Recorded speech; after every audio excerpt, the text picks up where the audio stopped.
கோரிக்காகமும் காலுக்காகமும் பொழுது விடிஞ்சதுக்கு அப்புறமும் நல்லா அசந்து தூங்கிட்டு இருந்தாங்க. அந்த நேரம்னு பார்த்து மீனுக்குருவி கோரி வீட்டை நோக்கி ரொம்ப வேகமா பறந்து வந்தா.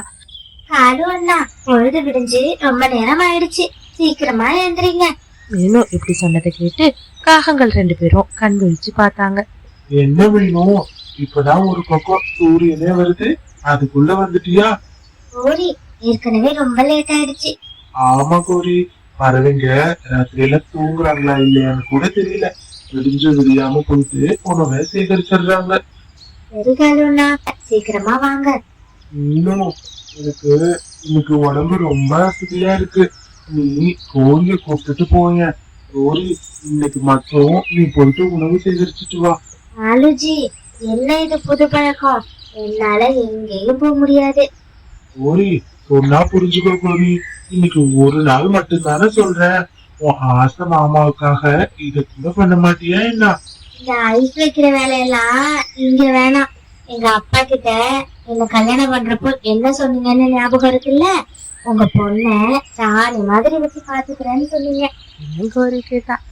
உடனே மேலும், இங்க பாருங்க ககங்களா, நீங்க சண்டை போட்டு முடியறதுக்குள்ள கண்டிப்பா சாயங்கால நேரமே வந்துடும். நீங்க வேணா இந்த மாதிரி சண்டை போட்டுட்டு இருங்க. என்னோட குழந்தைங்க நேத்துல இருந்து பசி பட்டையோட இருக்காங்க. நான் தனியாவே உணவு தேடி போறேன். உடனே ஒரு வழியா வேற வழி இல்லாத கோரிக்காக, சரி மீனும், இன்னைக்கு என் தலைவிதி இதுதான், உன் கூட நானே உணவு தேடி வரேன் அப்படின்னு சொல்லிட்டு மீனு கூட உணவு தேட போனுச்சு. கொஞ்ச தூரம் போனதுக்கு அப்புறமா, இன்னும் எனக்கு ரொம்ப பசியா இருக்கு. இந்த இடத்துலயே சாப்பிடுறதுக்கு எல்லாம் உணவு கிடைக்குதான்னு தேடி பார்ப்போம். அப்புறமா நம்ம வீட்டுல இருக்கிறவங்களுக்கு உணவு தேடிக்கலாம். சரி கௌரி, எனக்கும் நேத்துல இருந்து சாப்பிடாததால ரொம்பவே பசியா இருக்கு. சரி, ஒண்ணு பண்ணலாம். இந்த திசையில நீ தேடு, இந்த திசையில நான் தேடுறேன். நம்மளுக்கு எந்த தானியம் கிடைச்சாலும் அத ஒரே இடத்துல உட்காந்து ரெண்டு பேரும் பகிர்ந்து நம்மளோட பசிய தீர்த்துக்கலாம், சரியா?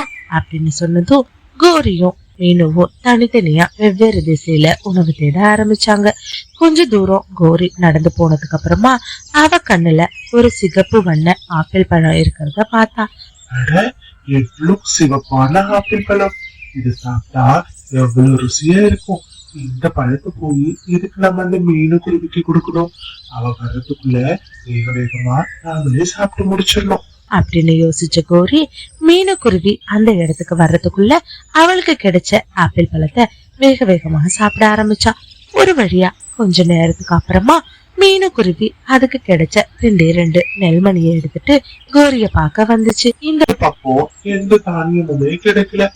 எனக்கு 2 நெல்மணிகள் கிடைச்சிச்சு, நாம ஆளுக்கு ஒன்னா பகிர்ந்து சாப்பிடலாம் அப்படின்னு சொல்லிட்டு மீனுக்குருவி நான் எடுத்துட்டு வந்த தானியத்துல கோரிக்கும் சரி பாதியா பிரிச்சு கொடுத்தா. கோரியும் ஆசை தீர அதை சாப்பிட்டுச்சு. பசி தீர்ந்ததுக்கு அப்புறமா 2 பறவைங்களும் மறுபடியும் குழந்தைங்களுக்கு உணவு தேடி பறக்க ஆரம்பிச்சாங்க.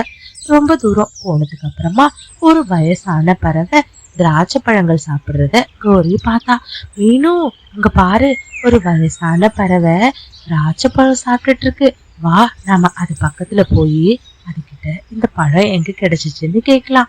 ஆமா கௌரி, வா போலாம் அப்படின்னு சொல்லிட்டு மீனுக்குருவியும் கோரியும் சேர்ந்து அந்த வயசான பறவை பக்கத்துக்கு போனாங்க. அம்மா, என்னோட பேரு மீனு. ரொம்ப தூரத்துல இருந்து உணவு தேடி அலைஞ்சிட்டு இருக்கோம். நேத்துல இருந்து எங்க குழந்தைங்களும் எதுவுமே சாப்பிடல. இந்த திராட்சை பழம் உங்களுக்கு எங்க இருந்து கிடைச்சிச்சுன்னு கொஞ்சம் சொல்லுங்களேன். இங்க பாருங்க பறவைங்களா, இந்த திராட்சை பழம் நீங்க நினைக்கிற மாதிரி சாதாரண திராட்சை பழம் இல்ல. இது ஒரு மந்திர திராட்சை பழம். இங்க இருந்து கொஞ்ச தூரம் போனதுக்கு அப்புறமா ஒரு காய்ந்த மரம் ஒண்ணு இருக்கும். அந்த மரத்துல ஒரே ஒரு திராட்சை கொடி மட்டும் போகும். அந்த கொடியில தான் இந்த சுவையான திராட்சை பழம் இருக்கு. ஆனா ஒண்ணு, இந்த திராட்சை பழத்தை பறிக்கிறப்போ உங்க மனசுல துளியும் பேராசை குணம் வந்துடக்கூடாது. அப்படி வந்துச்சுன்னா இந்த திராட்சை பழம் உங்களுக்கானதா இருக்காது. சரி அப்படின்னு சொல்லிட்டு பறவைங்க 2 பேரும் திராட்சை பழத்தை தேடி பறக்க ஆரம்பிச்சாங்க. அந்த வயசான பறவை சொன்ன மாதிரியே கொஞ்ச தூரம் போனதுக்கு அப்புறமா அவங்க கண்ணுல ஒரு காய்ந்த மரம் பட்டுச்சு. அதுல சுவையான வண்ணமிகு திராட்சை பழங்கள் பழுத்து தொங்கிட்டு இருந்துச்சு. திராட்சை பழங்களை பார்த்ததும் மீனுக்கு அந்த வயசான பறவை சொன்னது ஞாபகம் வந்துச்சு. உடனே மனசுக்குள்ள துளியும் பேராசை குணம் இல்லாத மீனும் அந்த காய்ந்த மரத்து பக்கத்துல போனா, மரமே, உன்கிட்ட இருக்கிற இந்த திராட்சை பழத்தை கொடுத்தீங்கன்னா நான் என்னோட குழந்தைங்களுக்கு எடுத்துட்டு போய் கொடுப்பேன். மரத்துக்கிட்ட பேசுறத நிறுத்திட்டு தேவையான திராட்சை பழத்தை பறிச்சு எடுத்துட்டு வா. எல்லா திராட்சை பழங்களையும் ரொம்ப வேகமா பறிக்க ஆரம்பிச்சா. திடீர்னு கண் விழிச்சு பேச ஆரம்பிச்ச அந்த மரம், இங்க பாருங்க பறவைங்களா, இந்த பழத்தை பறிக்கிறப்போ பேராசை குணம் துளியும் இருக்கக்கூடாது. அப்படி இருந்துச்சுன்னா கண்டிப்பா இந்த பழம் உங்களுக்கு சுவையானதா இருக்காது அப்படின்னு சொல்லுச்சு. மீனும் அந்த மரத்துல இருந்து ஒரே ஒரு திராட்சை பழ கொத்தை மட்டும் பறிச்சு எடுத்துட்டு வந்தா. ஆனா கோரியோ ரொம்ப பேராசை பிடிச்சி அந்த மரத்துல இருக்கிற மொத்த பழங்களையும் ஆசையோட அந்த பழங்களை எடுத்துட்டு வீட்டுக்கு வந்த கோரி அங்க இருக்கிற காலூஜி கிட்ட நடந்த எல்லா விஷயத்தையும் சொல்லி திராட்சை பழங்களையும் கொடுத்தா. எவ்வளவு சுவையான பழுத்த திராட்சை பழங்கள், இத இப்பவே சாப்பிடணும் போல இருக்கு அப்படின்னு சொல்லி அதை எடுத்து சாப்பிடறதுக்காக போனான். உடனே கையில இருந்து எடுத்த திராட்சை பழம் மொத்தமும் கல்லு பழமா மாறிடுச்சு. இத பார்த்த கோரிக்கும் காலுவுக்கும் என்ன செய்யறதுன்னே புரியல. கோரி, என்ன இது? இது வரைக்கும் சுவையான பழங்களா இருந்தது, இப்போ கல்லு மாதிரி மாறிடுச்சு. இந்த மந்திர மரம் அது சொன்ன மாதிரி அது வேலையை காட்ட ஆரம்பிச்சிட்டு, நான் ரொம்ப நிறைய பேராசையோட அதை பறிச்சதால இந்த பழம் கருங்கல்லாம் மாறி போயிடுச்சு. இப்போ நம்மளால இந்த பழத்தை சாப்பிடவே முடியாது அப்படின்னு சொல்லி கோரியும் காகமும் அழ ஆரம்பிச்சாங்க. அதே சமயம் வீட்டுக்கு எடுத்துட்டு போன மீனுக்குருவி சுவையான அந்த ஒரு கொத்து பழங்களையும் தன் குழந்தைங்க 2 பேருக்கும் பகிர்ந்து கொடுத்து ரொம்ப சந்தோஷமா சுவைச்சு சாப்பிட ஆரம்பிச்சா. இப்ப மரம் சொன்ன மாதிரி பேராசை இல்லாம தனக்கு தேவையான பழத்தை மட்டும் கோரி பறிச்சிருந்தா கண்டிப்பா அவளாலையும் சுவையான பழங்களை சாப்பிட்டிருக்க முடியும். ஆனா அவளையும் மீறி அவ மனசுல ஒரு பேராசை வந்ததாலதான் இன்னைக்கு கைக்கு எட்டினது வாய்க்கு எட்டாம போயிட்டு. இது மாதிரிதான் நம்ம பேராசைப்பட்டோம்னா கண்டிப்பா அது நம்மளுக்கு பெரிய நஷ்டத்தை தான் கொடுக்கும்.